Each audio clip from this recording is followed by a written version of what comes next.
À l'été 1854, Londres ne pensait pas au soda. Elle pensait à l'eau. La ville étouffait sous sa propre croissance. Les rues débordaient, l'hygiène était misérable. Et quand le choléra a ravagé Soho autour de Broad Street, l'eau n'était plus un simple élément du quotidien.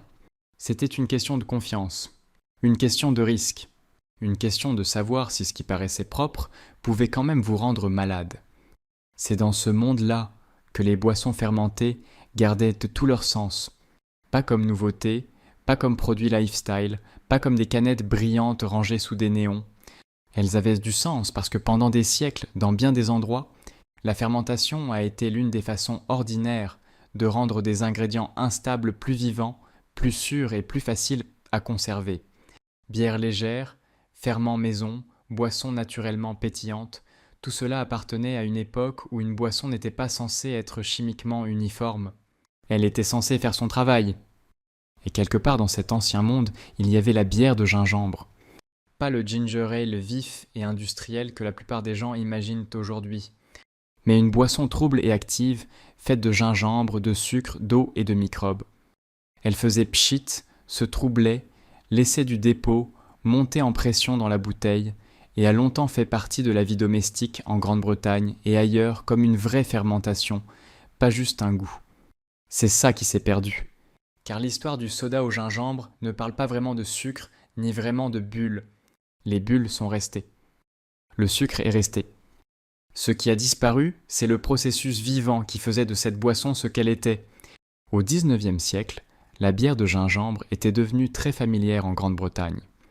On la vendait dans les villes et les villages, dans de lourdes bouteilles brunes en grès capables de supporter la pression. Et on la faisait chez soi, avec des levains transmis de main en main. En 1892, le botaniste H. Marshall Ward a décrit ce qu'on appelait la plante de bière de gingembre. Une étrange culture gélatineuse composée de levures et de bactéries vivant ensemble. C'est important, car cela montre qu'il ne s'agissait pas d'un simple sirop de gingembre coiffé de gaz. C'était un système biologique. Les foyers n'avaient pas besoin du langage des laboratoires pour le comprendre. Ils avaient seulement besoin de voir ce qui se passait quand on laissait du sucre, du gingembre, de l'eau et un levain vivant faire leur temps. Le mélange s'animait. Il moussait. Il gagnait en air. Il se transformait. La boisson n'était plus seulement ce qu'on avait mis dans le bocal. Elle était devenue autre chose. C'est la logique de base de ce qu'on appelle aujourd'hui un levain de gingembre. Ce n'est pas exactement la même chose que l'ancienne plante de bière de gingembre, mais cela relève de la même famille d'idées. On crée un levain avec du gingembre, du sucre et de l'eau, puis on laisse les microbes déjà présents sur le gingembre et dans l'air ambiant s'installer, avant d'utiliser cette culture active pour gazéifier une plus grande préparation. Le procédé est humble, mais il n'a rien d'anodin. Le sucre ne reste pas là à attendre qu'on l'avale. Les microbes passent d'abord. Ils en consomment une partie, produisent des acides et du gaz, et changent le caractère de la boisson bien avant qu'elle n'arrive au verre. C'est pour cela que les anciennes boissons fermentées relevaient d'une autre catégorie que les sodas modernes, même quand la liste d'ingrédients semblait trompeusement simple. Elles n'étaient pas inertes, elles étaient actives. Le gingembre lui-même faisait aussi de cette boisson bien plus qu'une simple fermentation. Bien avant le langage moderne de la nutrition, le gingembre avait déjà la réputation d'apaiser l'estomac. Il réchauffait le corps, allégeait les lourdeurs et aidait les repas riches à mieux passer. Cette réputation n'a pas été inventée par des marketeurs. Elle était ancienne, répandue et assez tenace pour traverser le monde moderne presque intact. Aujourd'hui, le langage scientifique est plus précis. Le gingembre contient toute une famille de composés piquants, surtout les gingérols et les shogaols. Et la littérature moderne s'intéresse tout particulièrement aux 6-gingérols et aux 6-shogaols. Si l'on lit les études avec rigueur, le plus honnête n'est pas de dire qu'un soda maison au gingembre devient un élixir miracle. C'est de dire que le gingembre est chimiquement actif et que le 6-shogaol surtout revient sans cesse dans les études sur l'activité antioxydante et anti-inflammatoire comme un composé très puissant issu du gingembre. Cela ne transforme pas chaque bouteille posée sur un plan de travail en médicament, mais cela aide à comprendre pourquoi le gingembre n'est jamais entré dans l'histoire alimentaire comme un parfum sans intérêt. Il a toujours porté une fonction avec lui. Le point le plus important, pourtant, c'est l'association. Le gingembre seul, c'est une chose. La fermentation seule, c'en est une autre. Ensemble, ils donnent une boisson qui se comporte très différemment d'un ginger ale, sorti d'une chaîne industrielle. Un soda. Le niveau de sucre est exact, le gaz est injecté sous pression, l'aspect reste stable, la conservation est prévisible et rien dans la bouteille n'est censé continuer à changer. D'un point de vue industriel, c'est un avantage.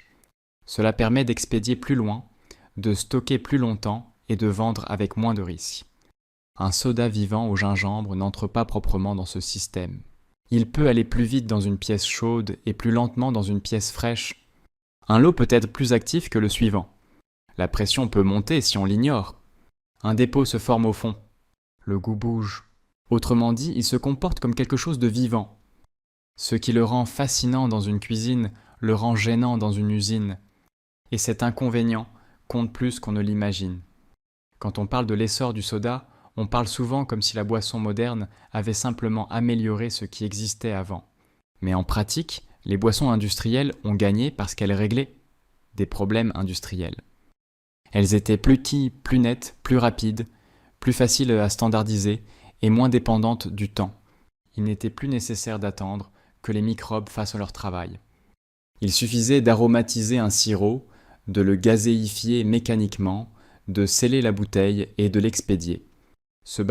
McLaughlin Lance Canada Dry Pale Ginger Ale. Et jusque dans son nom, tout raconte l'histoire. Pâle, dry, plus léger, plus propre, moins rustique. Moins rustique, moins trouble, plus raffiné, plus moderne. Ce produit n'était pas présenté comme le prolongement de l'ancienne bière de gingembre domestique. Il était présenté comme son successeur plus net. Et d'un point de vue commercial, bien sûr que oui. L'embouteillage industriel n'aime pas les variations. Une marque nationale n'aime pas les boissons qui réagissent différemment selon la température d'une pièce et l'activité microbienne. L'ancienne logique de la bière de gingembre appartenait à un monde de foyers, de circuits locaux et de délais très courts entre fabrication et consommation. La nouvelle logique appartenait à l'échelle. Donc la bière de gingembre n'a pas disparu parce que les gens n'aimaient plus le gingembre. Elle a été redéfinie.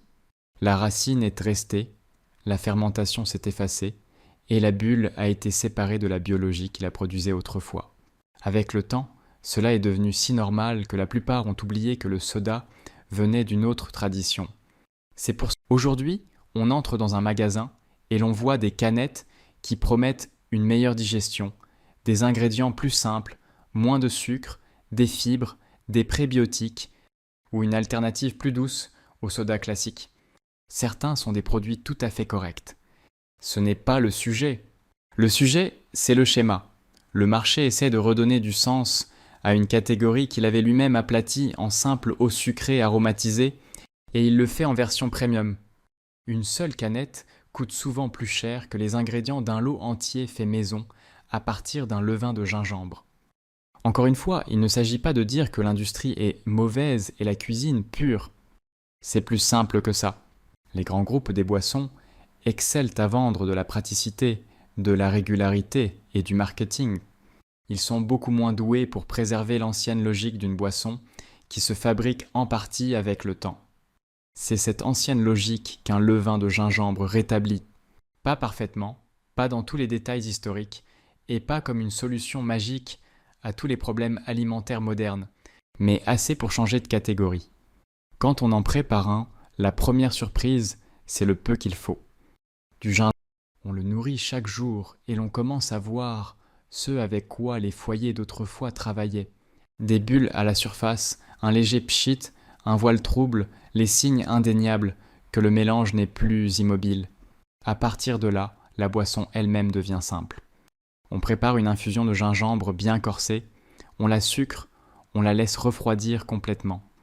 On ajoute un peu de levain actif, on embouteille avec prudence, puis on laisse finir sur le plan de travail jusqu'à ce que le gaz se forme. Le froid ralentit le processus. Le temps façonne le goût. Le résultat n'a pas le goût d'un ginger ale industriel, parce qu'il n'essaie pas de l'avoir. Il a plus de corps, plus d'aspérité, plus de vie. Le sucre n'est pas plat, le gingembre n'est pas décoratif, et la boisson reste liée à la racine dont elle vient. C'est aussi pour ça que la question du coût compte. Aujourd'hui, on paye cher l'idée d'un soda plus malin, alors que le principe de fond n'a rien d'exotique. C'est un savoir domestique ancien, adapté à une cuisine moderne.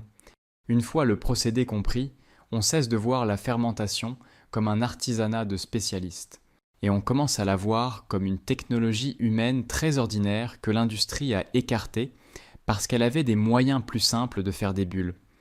Et plus que tout, c'est ça la vraie histoire.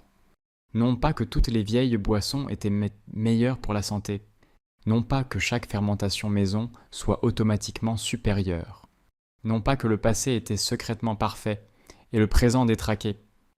L'histoire, c'est qu'une catégorie de boissons a perdu son procédé au moment même où elle devenait industrielle.